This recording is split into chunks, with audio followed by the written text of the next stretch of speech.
am Adio-Adepoju, a talent from Nigeria. I participated in the 2018 Unleash Innovation Lab in Singapore, and I'm glad to be here. I'm glad to be seeing the progress Unleash has made since then. And this particular one about being an ambassador is one of the things I'm really excited you are bringing up. Okay, so I have about 5 ideas that I would love to see in the Unleash community going forward, and I'll quickly breeze through them and explain them in a bit. So the very first one I would like to mention is the website. There should be a website that details the profile of all the past participants of Unleash, and I think the website should be categorized by the SDGs of interest, by countries, and maybe some other criteria. Whichever way, I think it helps us to be able to network better. It helps us to increase the potential impact we can have, because for instance, I have a social enterprise that probably I would like for an Unleashed talent, maybe in SDG 4, to speak at, or maybe I have a virtual meeting, I have something I'm organizing. It will be easier for me to actually go there, go through people's profile and say, okay, I would like to invite you to this thing in my country or something. So it's easy for us to draw from our resources to maximize 3,000 people. We already have enough within the community, but because we do not have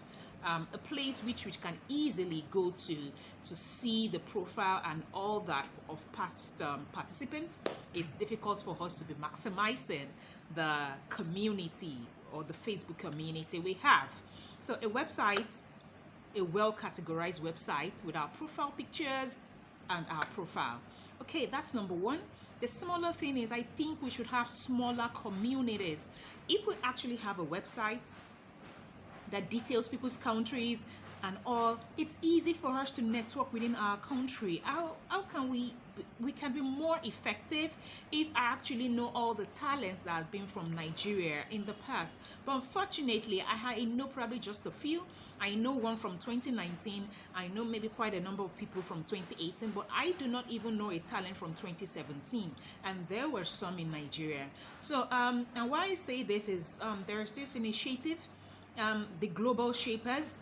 They have that model of working from the grassroots up. Yeah, so they have like in my country, there's a Lagos chapter for the Global Shapers, there's a Nigerian chapter, there's an African, like that. So it enables us to have more impacts.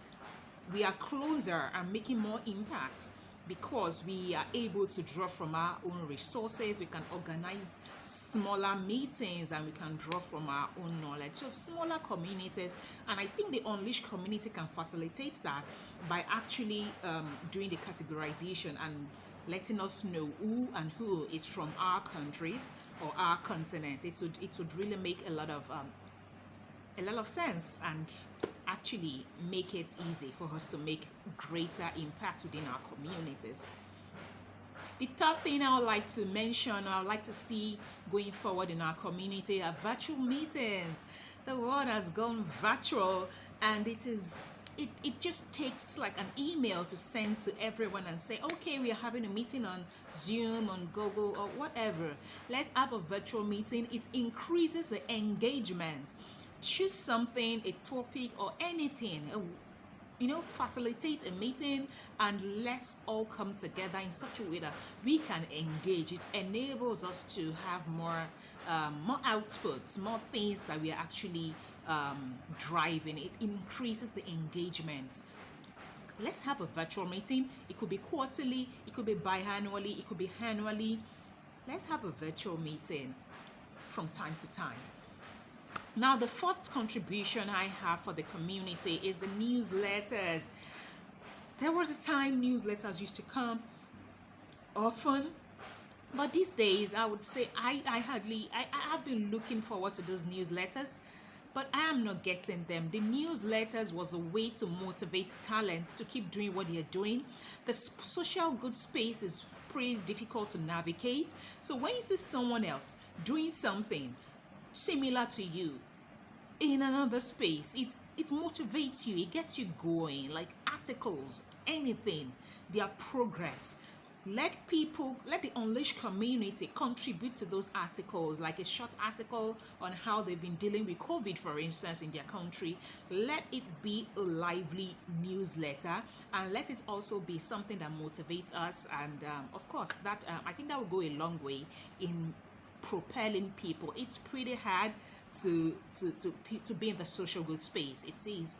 Then the very fifth thing, which is the last thing, which is my contribution, is funding opportunities.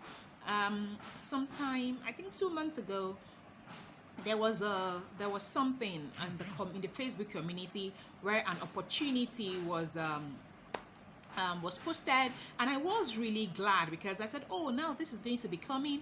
And the following week I waited, nothing again. Then I sent in a message to say, what is happening? Is this going to be just a one-time thing? Is it going to be something that's going to be continuous? I was waiting for those opportunities. I would implore that we can get someone on that and make it consistent. In fact, make people know when to expect it so that they can work with it. That would actually make us have more engagement, more impact, and grow the community and grow the impact of Unleash globally. That's all I have for you. Bye bye.